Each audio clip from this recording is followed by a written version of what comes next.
I've heard once, a long time ago, that the first language that one learns, um, we learn it with both sides of the brain. Allegedly, one of the sides of the brain is more related to the creative, emotional part. The other side is related to the logical part.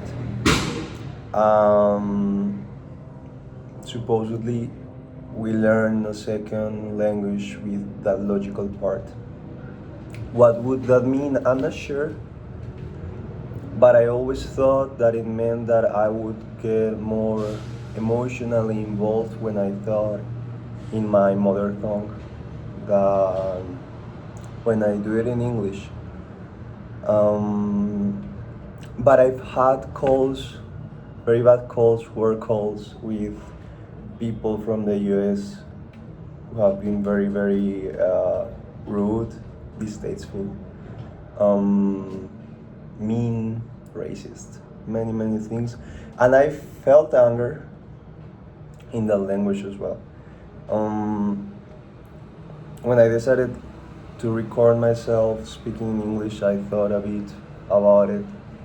Um, I will be more conscious in the future the next time that I cry, because I cannot remember a time when I have cried while um, experimenting the world in English, experimenting the thoughts, the feelings in English.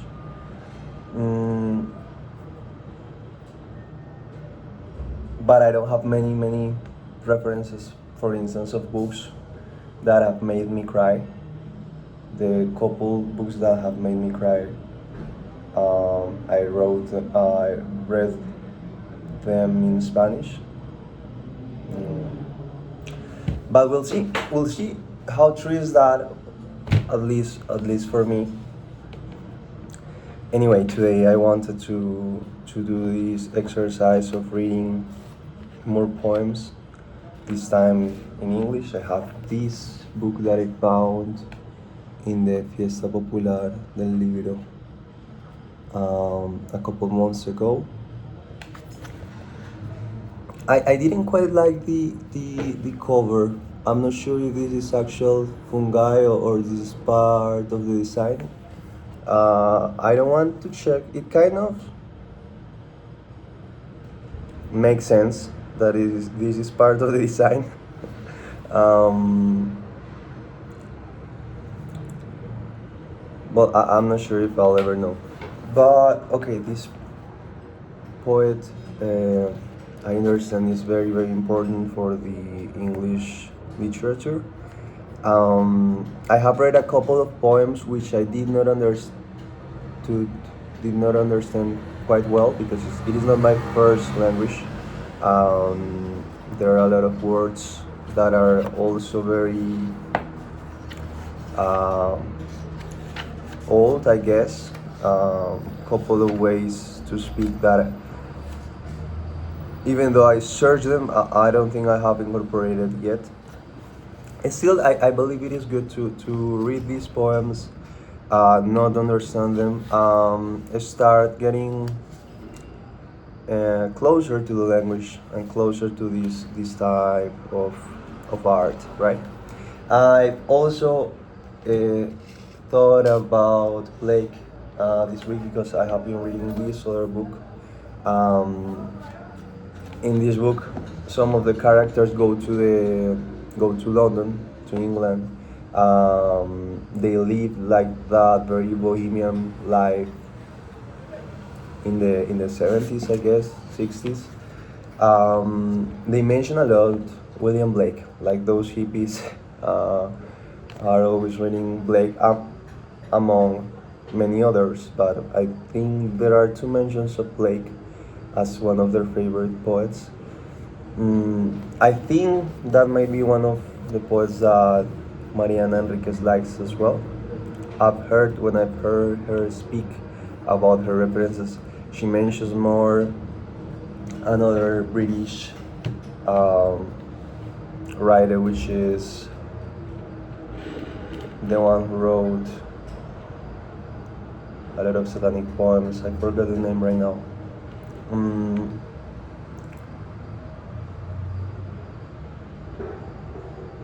Lord Byron, who I want also to read, but I haven't found such a cheap edition. I've only seen that a big edition, very beautiful edition that was very expensive. At some point, I will get to him, but I'll start with this just because it's the one which is possible for me to read physically today. Okay, so I will restart. I had just read a couple poems, but let's see how it goes. So I will be skipping the introduction by Patti Smith, who is another character that I also like to explore a bit more. I will just read one phrase. To take on Blake is not to be alone. Passages of prophecy have been chosen as a lure in appreciation of his rich language without the mystical fetters of difficult cosmology. Fragments of his letters give us a glimpse into the pulse of his daily existence, the ecstatic bursts, the trials of laborious poverty. Walk with him, William Blake writes, all is holy. That includes the books you are holding and the hand that holds it. This is beautiful. Let's start. Trembling, I sit day and night. My friends are astonished at me, yet they forgive my wanderings. I rest not from my great task. To open the eternal worlds, to open the immortal eyes of man inwards into the worlds of thought, into eternity. Ever expanding in the bosom of God, the human imagination. O Savior, pour upon me the spirit of meekness and love. Annihilate the selfhood in me, be thou all my life. Guide thou my hand, which trembles exceedingly upon the rock of ages. William Blake, Jerusalem. I've heard somebody speak about Blake. He spoke in Spanish. He's a Spanish literature critic, and he thought of Blake as the like I don't know if the word is nostalgia, like a nostalgic view of a mythological past, which I believe is quite beautiful. The minutes that I heard these men speak, it made me think of Álvaro de Campos, one of the writers written by Pessoa, and we'll see if it comes closer to that, which I think is a very pantheistic view of the world, which on one side it really fits like the interest of one of those characters from the Bohemian life in the 60s. From poetical sketches to the evening star. Thou fair-haired angel of the evening, now whilst the sun rests on the mountain, light thy bright torch of love, thy reddened crown, put on and smile upon our evening bed. Smile on our loves, and while thou drawest the blue curtains of the sky, scatter thy silver dew on every flower that shuts its sweet eyes in timely sleep. Let thy west wind sleep on the lake, speak silence with thy glimmering eyes, and wash the dusk with silver. Soon, full soon, dost thou withdraw, then the wolf rages wide, and the lion glares through the dawn forest. The fleeces of our flocks are covered with Thy sacred dew protect them with thine influence. To the spring.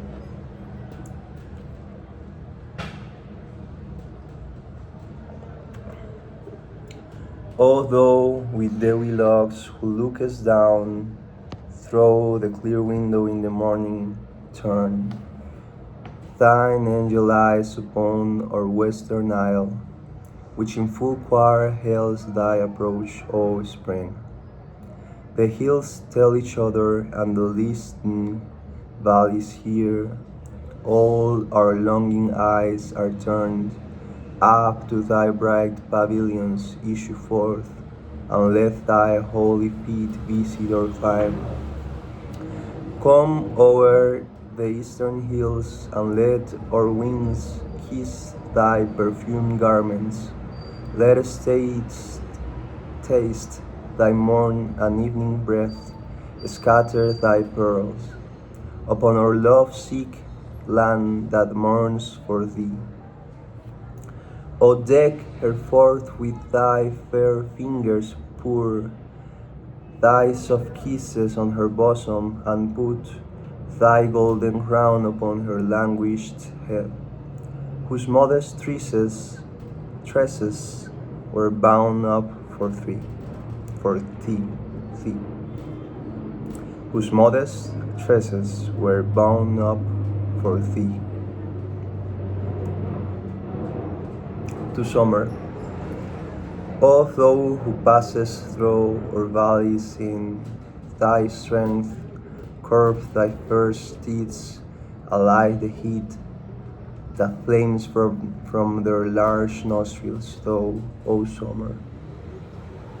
Oft pitchedst here thy golden tent, and oft beneath our oaks hast slept, while we beheld with joy thy ruddy limbs and flourishing hair. Beneath our thickest shades we oft have heard thy voice when noon upon his fervid car rode o'er the deep of heaven beside our springs. Sit down, and in our mossy valleys, on some bank beside a river clear, throw thy seal draperies off and rush into the stream. Our valleys love the summer in his pride. Our bards are farmed who strike the silver wire. Our youth are bolder than the southern swains. Our maidens feather in the sprightly dance. We lack not songs, nor instruments of joy, nor echoes sweet, nor waters clear as heaven, nor laurel rests against the sultry heat.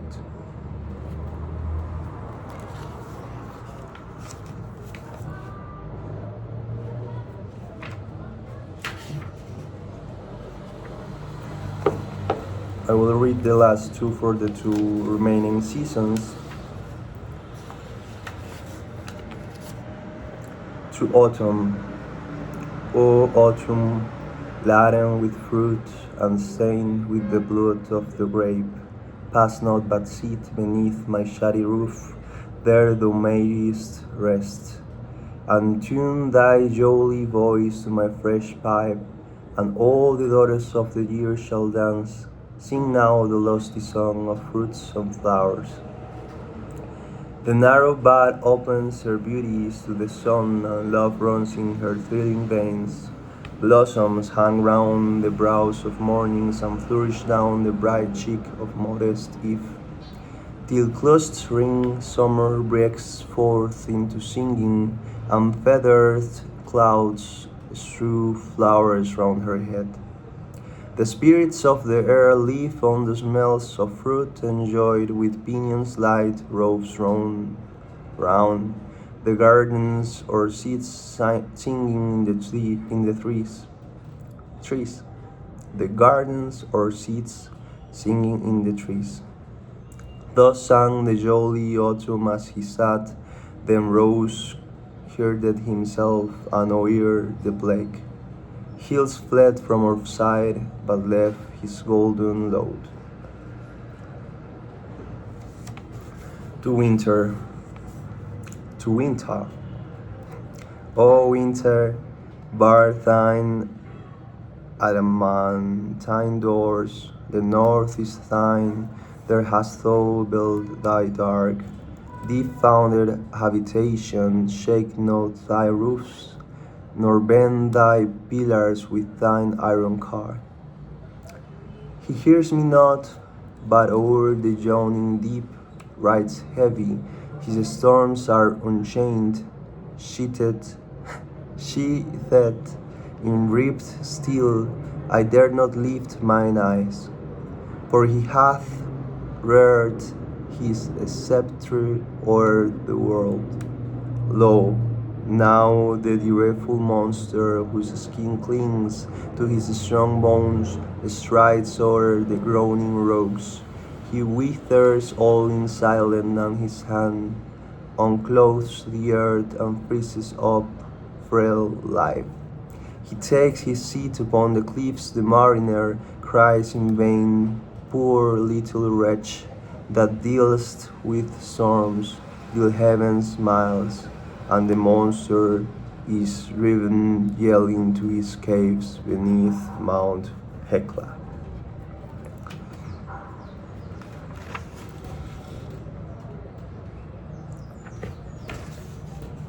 Just one more.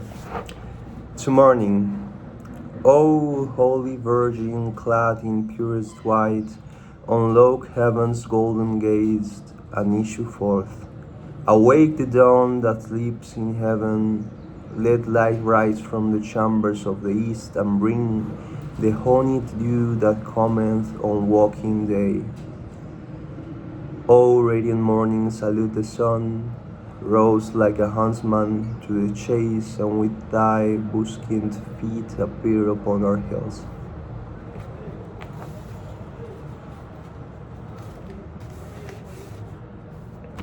That's it. Thank you.